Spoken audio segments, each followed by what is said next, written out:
Mukunda jewellers మొట్టమొదటి factory outlet ఇప్పుడు కూకట్పల్లి, కొత్తపేట్, సోమాజిగూడ మరియు ఖమ్మంలో. Welcome to Suman TV. నేను మీ సుమన్ టీవీ నాగ్. కోల్కతా ఇన్సిడెంట్కి సంబంధించినటువంటి వాటిల్లో ఈరోజు కూడా కొన్ని కీలక అంశాలు మాత్రం మనం అబ్జర్వ్ చేస్తే కొన్ని విషయాలు బయటపడటం జరిగింది.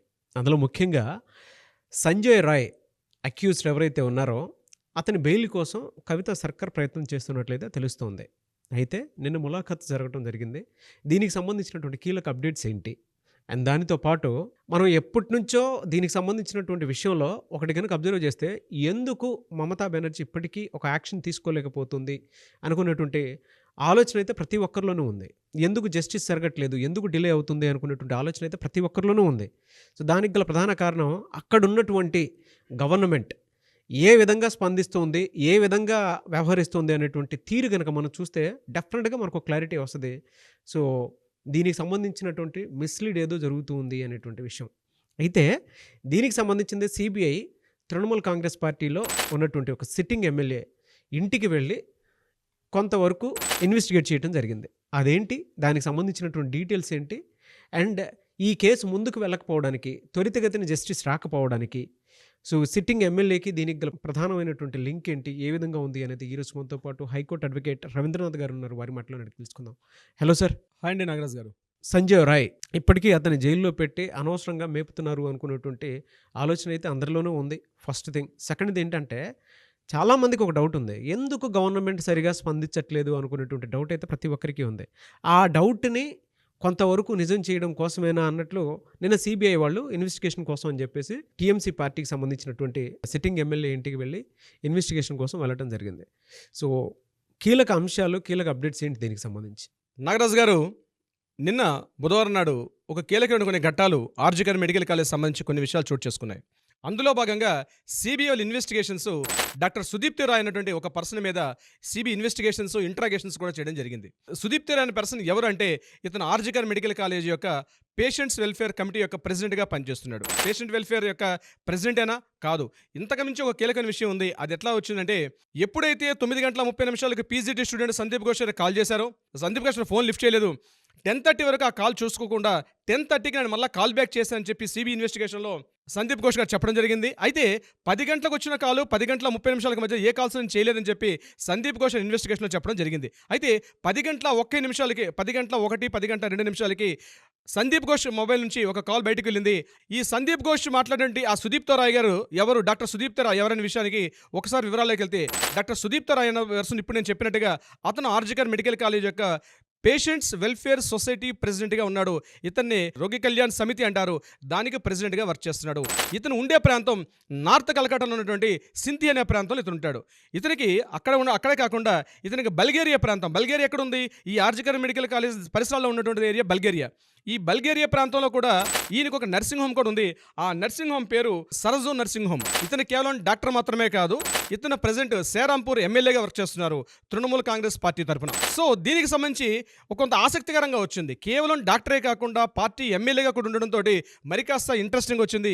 ఇమ్మీడియట్గా సిబిఐ నిన్న మధ్యాహ్నం బుధవారం 1:02 ప్రాంతంలో ఒకవైపు నిరసనకారులకి మమతా బెనర్జీకి మధ్య ఈ మెయిల్స్ యొక్క డిస్కషన్ జరుగుతుండగానే ఇమ్మీడియట్గా సిబిఐ వాళ్ళు ఇన్వెస్టిగేషన్కి సింథి ప్రాంతంలో ఉన్నటువంటి డాక్టర్ సుదీప్ తారా ఇంటికి వెళ్ళారు. అయితే కేవలం సిబిఐ వాళ్ళు మాత్రం వెళ్లకుండా ఈడీ కూడా ఇన్ఫార్మ్ చేశారు, ఎన్ఫోర్స్మెంట్ డైరెక్టరేట్ కూడా వాళ్ళు కూడా ఒక గ్రూప్ ఆఫ్ మెంబర్స్ అందరూ కూడా కలిసి అట్ ద సేమ్ టైం ఆయనకు కొన్ని లీగల్ కంపెనీస్ అంటే ఆయన కొన్ని వ్యాపార కంపెనీస్ ఉన్నాయి, దానికి సంబంధించిన కంపెనీస్ పైన అట్ ద సేమ్ టైం సరజు ఉన్నటువంటి నర్సింగ్ హోమ్ పైన రెండింటిపైన ఒకేసారి దాడులు జరుగుతున్నాయి. At the same time CBI వెళ్ళి ఎమ్మెల్యే గారి మీద ఇంట్రాగేషన్ చేయడం జరిగింది. అయితే ఇతను కేవలం ఆర్జికర్ మెడికల్ కాలేజీలో ఉన్నటువంటి పేషెంట్ వెల్ఫేర్ కమిటీకి ఒక్కటే కాదు, ఇతని యొక్క పూర్వ చరిత్రకి వెళ్తే ఇతను నవంబర్ 2022లో టోటల్ వెస్ట్ బెంగాల్ మెడికల్ అసోసియేషన్కి ఇతను చైర్పర్సన్గా కూడా పనిచేశాడు. అప్పుడు పనిచేస్తున్నప్పుడు కూడా ఇతని మీద ఎన్నో రకాల అవినీతి ఆరోపణలు, ఎన్నో రకాల ఆర్థిక అవకతవకల మీద చాలా అప్లికేషన్స్ వచ్చాయి. ఈవెన్ అప్పుడు ప్రెసిడెంట్గా ఎలక్ట్ అయ్యేటప్పుడు కూడా ముఖ్యంగా ఒక వెస్ట్ బెంగాల్ మెడికల్ అసోసియేషన్ తల ఎలక్షన్ జరిగేటప్పుడు కేవలం డాక్టర్స్ మాత్రమే కాకుండా అటు ఇండియన్ మెడికల్ అసోసియేషన్ తలకి మెంబర్స్ ఉంటారు, వెస్ట్ బెంగాల్ మెడికల్ అసోసియేషన్ సభ్యులు ఉంటారు, హెల్త్ వర్కర్స్ ఉంటారు, ఆల్మోస్ట్ చాలా గ్రూప్ ఆఫ్ హెల్త్ వర్కర్స్ అందరూ కూడా కలిసి ఎలక్ట్ చేసుకోవాల్సి ప్రధాన place West Bengal medical association యొక్క మెయిన్ ప్రెసిడెంట్ పోస్ట్. అయితే ఇతను అక్కడ ర్యాగింగ్గా పాల్పడ్డాడని చెప్పి చాలా అవకతవకలు in the year of November 2022లో కూడా పాల్పడ్డాడని చెప్పి చాలా డిస్కషన్స్, చాలా అలిగేషన్స్ అప్పట్లో పేపర్లో కూడా రావడం జరిగింది ఈ డాక్టర్ సుదీప్ తరాయ్ పైన. అయితే దీనికి సంబంధించి ఈరోజు నిన్న మధ్యాహ్నం 3 గంటల ప్రాంతంలో 1 గంట 3 గంటల ప్రాంతంలో ఈయన ఇంటి మీద అటాక్ చేసినప్పటికీ కొన్ని కీలకమైన విషయాలు అతను సూటిగా అడిగారు. నీకు ఇమీడియట్గా కాల్ అంటే ఈ సుదీప్ తరాయ్ మరొక విషయం కూడా తెలియపరిచాడు నాగరాజ్ గారు. ఏంటంటే ఎప్పుడైతే పోస్ట్ మార్టం కాలేదో ఇమ్మీడియట్గా బయటకు వచ్చి డాక్టర్ సుదీప్ తరాయ్ ఆ రోజు ఒక న్యూస్ రిలీజ్ చేశాడు. ఏంటంటే ఇది అన్యాచురల్ డెత్ అని రిలీజ్ చేసిన వ్యక్తి కూడా సుదీప్ తరాయ్. ఆ రోజు ఆగస్టు 9 ఎప్పుడైతే ఈ ఇష్యూ జరిగిందో బయటకు వచ్చి మీడియా ముందుకు వచ్చి మాట్లాడిన వ్యక్తి కూడా డాక్టర్ సుదీప్ తరాయ్. ఆయన అంటే కమిషనర్ ఆఫ్ పోలీస్ కన్నా ముందు ఈయన రిలీజ్ చేశాడు ఇది అన్యాచురల్ డెత్ అని. సో దీనికి సంబంధించి నేను సిబిఐ వాళ్ళు డైరెక్ట్గా సూటిగా అడిగారు, ఇది అన్యాచురల్ డెత్ అని మీరు ఎట్లా డిసైడ్ చేశారు? పోస్ట్ మార్టం కూడా రాకుండా మీరు కేవలం అన్యాచురల్ డెత్ అని మీరు ఎలా డిసైడ్ చేశారని చెప్పి సూటిగా సిబిఐ వాళ్ళకి ఇన్వెస్టిగేషన్లో క్వశ్చన్ అడగడం జరిగిందని తెలిసింది. అయితే సుదీప్ తరాయ్ ఏమంటే ఇంకా పోస్ట్ మార్టం కాలేదు కాబట్టి ఆల్రెడీ డెత్ జరిగింది, నేను ఏం చెప్పాలో అర్థం కాని పరిస్థితుల్లో నేను కూడా ఒక షాక్ గురయ్యాను. నా కాలేజీలో నేను ఒక ప్రెసిడెంట్గా ముఖ్యంగా పేషెంట్స్ యొక్క వెల్ఫేర్ అసోసియేషన్ ప్రెసిడెంట్గా ఉంటూ నాకు ఈ సంఘటన చాలా డిస్టర్బెన్స్ జరిగింది. నేను ఏం చేయాలో తట్టుకోగలేక మీడియాలో వచ్చిన ఫోర్స్ చేస్తుంటే నేను ఈ మాట రిలీజ్ చేయడం జరిగిందని చెప్పడం జరిగింది. ఇదే కాకుండా ఆ సమయంలో ముఖ్యంగా ఈ సంఘటన జరిగే సమయంలో మీరు ఎక్కడెక్కడ ఉన్నారు, ఎవరెవరితో మాట్లాడుతున్నారు, మీ యొక్క కదలికలన్నీ క్లియర్ డీటెయిల్స్ ఇమ్మని చెప్పి ఆయన మొబైల్స్ని వీటన్నిటిని కూడా పూర్తిగా హ్యాండ్ ఓవర్ చేసుకోవడం జరిగిందన్న సిబిఐ వాళ్ళు. బహుశా నాకు తెలిసిన ఇన్ఫర్మేషన్ ప్రకారం సుదీప్ ఇప్పటిదాకా మనకు తెలిసిన కేవలం సంజయ్ రాయ్ని మాత్రమే అరెస్ట్ చేశారు కానీ ఇప్పటిదాకా ఇంకెవరిని అరెస్ట్ చేయలేదు. బహుశా నిన్న చెప్పినటువంటి సుదీప్ తరాయ్ చెప్పినటువంటి విషయాల మీద సిబిఐ వాళ్ళు అంత సంతృప్తిగా ఉన్నారని నేను అనుకోవడం లేదు. బహుశా సుదీప్ తరాయ్ని కూడా ఈ రోజు కానీ రేపు కానీ అరెస్ట్ చేసే అవకాశాలు పుష్కలంగా ఉన్నాయి. అట్ ద సేమ్ టైం దీనికి సంబంధించి 2 డాక్టర్ని అరెస్ట్ చేశారు. ఆల్రెడీ ఒకరు విరూపాక్ష బిశ్వాస్ అని, మరొకటి నెంబర్ 2 ఆయన అవిగ్డే అని 2 డాక్టర్స్ కూడా అరెస్ట్ చేశారు. వాళ్ళు కేవలం జూనియర్ డాక్టర్స్. కేవలం మెయిన్ ఏంటంటే ఇక్కడ ఈ కీలకమైన వ్యక్తి ఎవరు, ఈ కేసుకు సంబంధించిన కీలకమైన వ్యక్తిగా సిబిఐ వాళ్ళు వచ్చి ఆల్మోస్ట్ 20 days తర్వాత నేను వచ్చి ఇన్వెస్టిగేషన్ చేయడం అంటే వాళ్ళకి దీనికి సంబంధించి డాక్టర్ సుదీప్ తరాయ్ దగ్గర సంబంధించిన ఇన్ఫర్మేషన్ బాగా కూలంకుషంగా, ఎందుకంటే సిట్టింగ్ ఎమ్మెల్యే, సో సిట్టింగ్ ఎమ్మెల్యేని అరెస్ట్ చేయడం అంటే కొన్ని రకాల కాంప్లికేషన్స్, లీగల్ ప్రాబ్లమ్స్ ఉంటాయి, లెజిస్లేటివ్ ప్రాబ్లమ్స్ కూడా ఉంటాయి, స్పీకర్కి ఇన్ఫార్మ్ చేయాలి, చాలా ప్రాబ్లమ్స్ ఉంటాయి. అందుకని థరోగా వీళ్ళు పూర్తిగా 20 days నుంచి సిబిఐ డిపార్ట్మెంట్ పూర్తిగా దాని దగ్గర డేటా కలెక్ట్ చేసి నిన్న రైట్స్ జరిగే నేను అనుకుంటున్నాను. మిగిలిన విషయాలు మన తొందరలో తెలిసే అవకాశం అయితే ఉంటుంది నాగరాజు గారు. అయితే ఈ సుదీప్ తరాయ్ గారికి మరొక కీలకమైన ఒక విషయాలు అభియోగం కూడా ఉంది. ఇది జరుగుతున్నప్పుడే ఆర్జికర్ మెడికల్ కాలేజీలో స్వైపింగ్ మిషన్స్ ఉంటాయి. అంటే పేమెంట్స్ ఇచ్చేటప్పుడు స్వైపింగ్ కార్డ్ స్వైపింగ్స్ కానీ ఇట్లాంటి మిషన్స్ ఉంటాయి. ఈ స్వైపింగ్ మిషన్స్ ఇతనికి ఉన్నటువంటి ఈయన nursing home, existing nursing home ఉంటుంది. ఈ నర్సింగ్ హోమ్లో ఉన్నటువంటి పాత మిషన్స్ని ఆర్జికర్ మెడికల్ కాలేజీలో పెట్టారని, ఆర్జికర్ మెడికల్ కాలేజీలో ఉన్నటువంటి ఒరిజినల్ అంటే కొత్త మిషన్స్ అంటే సీల్ ఇప్పనటువంటి ఆ మిషన్స్ని తన నర్సింగ్ హోమ్కి ట్రాన్స్ఫర్ చేసుకోవడం చెప్పి ఒక అభియోగం కూడా ఉంది. దీని అక్తరా ఆల్రెడీ ఇంతకు ముందు ఇన్ఫార్మ్ చేయడం జరిగింది. దానికి సంబంధించినటువంటి ఇంటరాగేషన్స్ కూడా నిన్న సిబిఐ వాళ్ళు చేయడం జరిగింది. అంటే ఇటు ఎన్ఫోర్స్మెంట్ డైరెక్టరేట్ వాళ్ళు at the same time CBI వాళ్ళు కూడా ఇంటరాగేషన్స్ చేస్తున్నారు.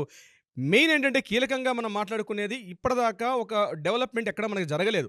ఇంతసేపు మనం అవినీతి ఆరోపణల కింద ఉన్నటువంటి సందీప్ ఘోష్ మీద మాట్లాడుకున్నాం, ఆయనకున్న అక్రమాస్తుల మీద ఈడీ గురించి మాట్లాడుకున్నాం. కదా రేపెండి డెవలప్మెంట్ సంబంధించి ఎటువంటి పురోగతి మన గడిచిన 20 daysలో మనకి ఎక్కడ కనబడలేదు.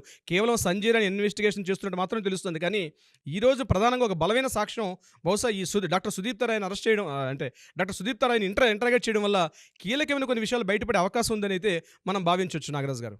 ఓకే, ఇదిలా ఉంటే నాగరాజు గారు, కవితా సర్కార్ గారు మన ఎక్యూజ్డ్ సంజయ్ రాయ్ తరపున వాదిస్తున్నటువంటి అడ్వకేట్, ఈవిడ నిన్న బుధవారం నాడు వెళ్ళి ప్రెసిడెన్సీ జైల్లో ఉన్నటువంటి సంజయ్ రాయ్ని కలవడం జరిగింది. ఆల్మోస్ట్ ఒక 1/2 hour 35 minutes మాట్లాడి బయటకు వచ్చిన తర్వాత కవితా సర్కార్ గారు చెప్పినటువంటి కొన్ని విషయాలు కొంత ఆసక్తికరాన్ని రేకెత్తించింది. ఎలా అంటే సెప్టెంబర్ 9 నాడు జరిగిన సుప్రీంకోర్టు ట్రయల్స్లో మన సిజేఐ చంద్రచూడ్ గారు ఏదైతే ఇన్ఫార్మ్ చేయడం జరిగిందో, అంటే ఏదైతే క్వశ్చన్ చేశారో అదే క్వశ్చన్ని బయటకు వచ్చి ఈరోజు కవితా సర్కార్ గారు మాట్లాడడం జరిగింది. ఏ విషయం అంటే ముఖ్యంగా పోస్ట్ మార్టం జరిగిన సంఘటన, పోస్ట్ మార్టం చేసే విధానం, దాని ప్రొసీజరు, ఇది మాత్రం మాకు అనుమానాస్పదంగా ఉంది. ముఖ్యంగా సాయంత్రం 4 గంటల తర్వాత పోస్ట్ మార్టం చేయడానికి డాక్టర్స్ సిద్ధంగా లేనప్పుడు కూడా అక్కడ ఉన్నటువంటి లోకల్ పోలీసులు దీన్ని ఇమీడియట్గా పోస్ట్ మార్టం చేయమని చెప్పి ఫోర్స్ చేశారు డాక్టర్స్ మీద. వాళ్ళు దానికి సుముఖంగా లేరు. ఎందుకంటే కొన్ని టెక్నికల్ కొన్ని పారామీటర్స్లో డాక్టర్స్ ఇబ్బంది పడుతున్నప్పుడు కూడా పోస్ట్ మార్టం చేయడానికి ఎందుకు మీరు ముందుకు వెళ్ళారని చెప్పి పోలీసులను క్వశ్చన్ చేస్తూ ఒక మాట్లాడడం జరిగింది కవితా సర్కార్ గారు. నెంబర్ 2 ఏమిటంటే చనిపోయిన బాడీ యొక్క స్వాబ్, ఆమె నుంచి కలెక్ట్ చేసినటువంటి కొన్ని కెమికల్స్, అంటే ఆమె యొక్క వెజినాలో కానీ మరో చోట ఎక్కడెక్కడైతే ఉన్నాయని కొన్ని అప్లికేషన్స్ వచ్చాయో కొన్ని ఫ్లూయిడ్స్ ఉన్నాయని చెప్పారో వాటిని కలెక్ట్ చేసుకున్నారు. స్వాబ్ అంటే మన దేహంలో ఉన్నటువంటి బాడీలో కలెక్ట్ చేస్తుంటే కొన్ని పార్ట్స్ అంటే బాడీని పోస్ట్ మార్టం చేసేసి బాడీని క్రిమేషన్ అయిపోతుంది కానీ లేకపోతే కొన్ని పార్ట్స్ మాత్రం శాంపిల్స్ కలెక్ట్ చేసి పెడతారు. ఏదైనా ఫ్యూచర్లో ఎవిడెన్సెస్ కానీ టెస్ట్లకు సంబంధించి కొంత కలెక్ట్ చేసి పెడతారు. దీన్ని స్వాబ్ ప్రక్రియ అంటారు యాక్చువల్గా. ఆ స్వాబ్ కొంత కలెక్ట్ చేశారు. కొన్ని అక్కడక్కడ ఉన్నటువంటి బాడీలో కొన్ని పార్ట్స్ని కలెక్ట్ చేశారు. అట్ ద సేమ్ టైం ఏదైతే విక్టిమ్ యొక్క బాడీ నుంచి కలెక్ట్ చేసిన కొన్ని ఫ్లూయిడ్స్ ఇవి 4 డిగ్రీల సెల్సియస్ కన్నా తక్కువగానే ఉండే ప్రదేశంలో ఉంచాలి. దీన్ని అంతకన్నా ఎక్కువ టెంపరేచర్లు ఉంటే అవి కంటామినేటెడ్ అయ్యే అవకాశం ఉంటుంది అని ఆల్రెడీ ఇన్ఫర్మేషన్ ఉంది దీనికి సంబంధించి. అయితే ఇప్పుడు కవిత సర్కార్ గారు మాట్లాడుతూ ఏదైతే కలెక్ట్ చేశారో స్వాబ్ కానీ లేకపోతే ఫ్లూయిడ్స్ ఇవి మీరు 4 డిగ్రీ సెల్సియస్ కన్నా హై టెంపరేచర్ ఉంచారు తప్పించి ఇవి కంటామినేట్ జరిగిపోయి ఉండే అవకాశం ఉంటుంది. కాబట్టి ఈ ఎవిడెన్సెస్ మీద మాకు సరైన నమ్మకం లేదు అని చెప్తూ ఒక విషయాన్ని రిలీజ్ చేశారు కవిత సర్కార్ గారు. అంటే కవిత సర్కార్ గారు ఎప్పుడైతే ఈ కేసును ఛార్జ్ తీసుకున్నారో ఫ్రమ్ డే బిగిన్ నుంచి కూడా ఆవిడ చెప్తున్నారు మా ఎక్యూజ్డ్కి బెయిల్ కావాలి, మా ఎక్యూజ్డ్ నిర్దోషిగా ఉండే అవకాశం ఉంది, ఇతడికి ఉరిశిక్ష వేసే అవకాశం లేదని చెప్పి తను వాదిస్తున్నారు. ఏదేమైనప్పటికీ నాగరాజు గారు ఈ కేసుకు సంబంధించి ఒకవైపు సిబిఐ వాళ్ళు, ఒకవైపు ఈడీ డిపార్ట్మెంట్స్, మరోవైపు కవితా సర్కార్ ఎక్యూజ్డ్ వైపు నుంచి కవితా సర్కారు, సిబిఐ యొక్క అడ్వకేట్స్ ఈ రెండు ఇలా పరిశీలిస్తే అక్కడ హైకోర్టులో ఉన్నటువంటి కీ పోస్టులు ఉన్న వాళ్ళు, at the same time supreme court CGI గారు దీన్ని చాలా ప్రెస్టీజియస్గా తీసుకున్నారు. ఈ ఇష్యూని మొత్తం ఫోకస్ అంతా కూడా ఇదిలా జరుగుతుంది. Legal point of view, political point of view ఏమవుతుంది, మమతా బెనర్జీ గారికి నిరసనకారులకి మధ్య ఒక డిస్కషన్స్ నిన్నంత జరిగింది. కాళ్ళబేరం జరుగుతుంది. మమతా బెనర్జీ గారు ఒక మెట్టు దిగి మళ్ళీ ఒక ఛాలెంజ్ విసిరారు నిరసనకారులకు. నేను రెడీగా ఉన్నాను, నేను రాజీనామా చేయడానికి సిద్ధంగా ఉన్నాను, I will ready to resign అని చెప్పేసి ఆవిడ రెడీగా ఉంటున్నారు. అంటే ఎంత ఒక హై ఫక్కి ఒక సినిమా, ఒక అద్భుతమైనటువంటి ఒక ట్విస్టులతో ఉన్నటువంటి ఒక సినిమా కనిపిస్తుంది దీనికి సంబంధించినటువంటి ఈ ఎంత మన దృష్టాంతాలు చూస్తుంటే. బట్ ప్రజలు చూస్తూనే ఉన్నారు. దీనికి సంబంధించింది అయితే అందరూ ఒక తాటిపైకి వచ్చి డెఫినెట్గా ఎవరైతే ఇందులో మిస్లీడ్ చేసేటువంటి వాళ్ళు ఉన్నారో వాళ్ళని ప్రజలు బుద్ధి చెప్తారని మాత్రం డెఫినెట్గా చెప్పగలుగుతామండి మనం. ఎందుకనంటే ఆవిడ కాళ్ళ బేరానికి రావటము, దాని తర్వాత ఒక ఎమ్మెల్యేని అంటే డైరెక్ట్గా ఇంటికే వెళ్ళి మాట్లాడటము. చూడండి, ఇందులో లోతుగా వెళ్ళే కొద్దీ చాలా కీలక అంశాలు ఒక్కొక్కటి సినిమాని తలపించి అంటే సినిమాని మించి కూడా ఉన్నటువంటి రియల్ ఇన్సిడెంట్ ఇది. ఎన్ని ట్విస్ట్లు, ఒక మనిషిని చనిపోయిన మనిషి కోసం అని చెప్పేసి మనం జస్టిస్ కోసం ఇంతమంది దేశం మొత్తం పోరాడుతూ ఉంటే మిస్లీడ్ చేసి ఒకళ్ళిద్దరి కోసం అని చెప్పేసి టోటల్ ఎంటైర్ సిస్టమే దాని గురించి మాట్లాడుకునేలా చేస్తూ ఉన్నారు. నిజంగా షేమ్ అండి. అక్కడ జరుగుతున్నటువంటి పొలిటికల్ ఎజెండా ఏంటో అని మనకు తెలియదు, కానీ మమతా బెనర్జీ చేసేటువంటి పని అయితే షేమ్ అని చెప్పేసి చెప్పాలి. ఇప్పటికీ కాళ్ళబేరానికి నిన్న రావడం అనేది కూడా it's a political agenda, there is no doubt about in that. Exactly అండి. ఏదేమైనా సరే సుప్రీంకోర్టు అయితే త్వరితగతిన న్యాయం చేస్తుందని మాత్రం డెఫినెట్గా మనం భావించాలి. ఎందుకంటే న్యాయం బ్రతికే ఉంది కాబట్టి. And we want justice, we demand justice. Thank you అండి. Thank you so much Ravindranath garu. Thank you so much Nagaraj గారు.